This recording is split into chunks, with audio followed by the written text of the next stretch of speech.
Have you ever stopped at a gas station, filled up your car, and wondered where that gasoline actually comes from? Because what flows into your fuel tank isn't simply pulled out of the ground ready to use.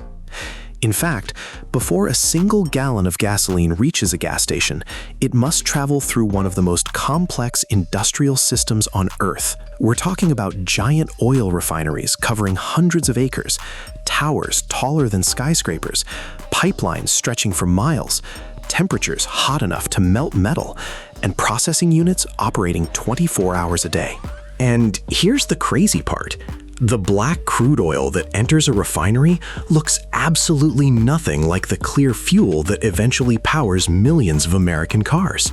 So how does a refinery transform thick, dark crude oil into the gasoline used by over 280 million vehicles across the United States? Today, we're going inside a modern refinery to follow the complete journey of gasoline, from crude oil to the fuel that powers America. The process begins deep underground. Crude oil is extracted from oil fields located across the United States and around the world. Giant drilling rigs pump millions of barrels of crude oil every day. This raw oil is then transported through pipelines, tanker ships, rail systems, and trucks until it finally arrives at a refinery. But here's where things get interesting. Crude oil isn't a single substance. It's actually a mixture of hundreds of different hydrocarbons, each with different properties and boiling points. Some parts can become gasoline, others become diesel fuel, others become jet fuel, asphalt, lubricants, plastics, and countless other products. The refinery's job is to separate and transform these components. As soon as the crude oil arrives, it enters storage tanks that can hold millions of gallons at a time. Before processing begins, samples are collected and analyzed in laboratories. Technicians examine density, sulfur content, chemical composition, and overall quality. Only after these tests are completed does the oil move forward. The first major stop is the desalting unit.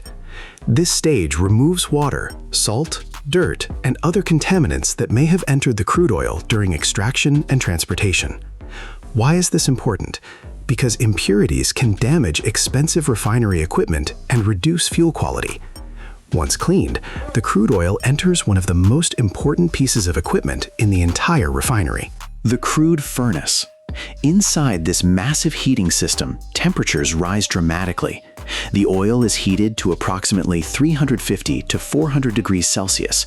At this point, much of the crude oil becomes a hot mixture of liquid and vapor, and this is where the real transformation begins. The heated mixture enters a gigantic distillation tower. These towers can be hundreds of feet tall and contain multiple trays arranged from top to bottom. Inside the tower, the different hydrocarbons separate according to their boiling points. The lightest components rise toward the top. The heavier components remain lower down.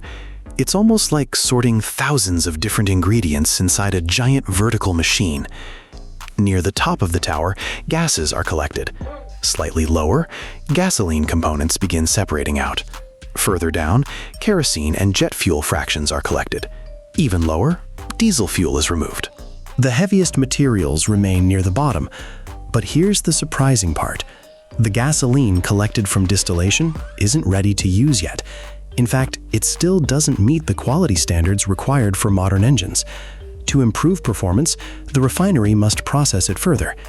This brings us to one of the most fascinating stages in the refinery: cracking.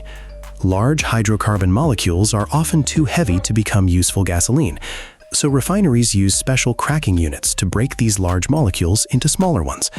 Inside catalytic cracking units, high temperatures and specialized catalysts help split large hydrocarbon chains apart. This process dramatically increases gasoline production. Without cracking technology, modern gasoline production would be far less efficient. Some refineries also use hydrocracking systems. These units combine heat, pressure, hydrogen, and catalysts to create even more high-quality fuel components. At this point, the refinery has significantly increased the amount of gasoline it can produce. But the fuel still isn't finished. Now it enters reforming units. This stage improves the fuel's octane rating. Octane is important because it helps gasoline resist engine knocking and improves performance. Inside reformers, chemical reactions rearrange hydrocarbon molecules into more valuable structures. The result is a higher quality gasoline component. Meanwhile, other refinery systems are working to remove sulfur and unwanted impurities. Environmental regulations require gasoline to meet strict standards.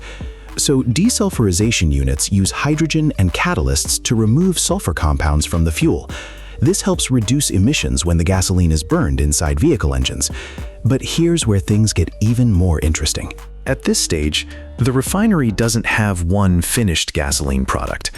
Instead, it has multiple gasoline components produced by different processing units. Each component has different characteristics. Some have high octane, others improve combustion. Some help with volatility, others affect emissions. Now comes the blending stage. Think of it like creating the perfect recipe. Computers carefully combine different gasoline components to achieve the exact specifications required for the final fuel. This blending process is incredibly precise. Even small changes can affect performance and quality. During blending, additional additives may also be introduced. These additives help improve engine cleanliness, reduce corrosion, prevent deposits, and enhance overall performance. Different gasoline brands may use different additive packages. Once blending is complete, the gasoline finally begins looking like the fuel people recognize. But before it can leave the refinery, it must pass extensive quality control testing. Laboratories analyze samples from every batch. Technicians measure octane ratings, vapor pressure, sulfur content, chemical composition, and overall fuel quality. If a batch fails any requirement, adjustments must be made before distribution can continue. Only approved gasoline moves forward. The finished gasoline is then pumped into enormous storage tanks. Some of these tanks can hold millions of gallons of fuel. From here, the fuel enters one of the largest distribution networks in the country.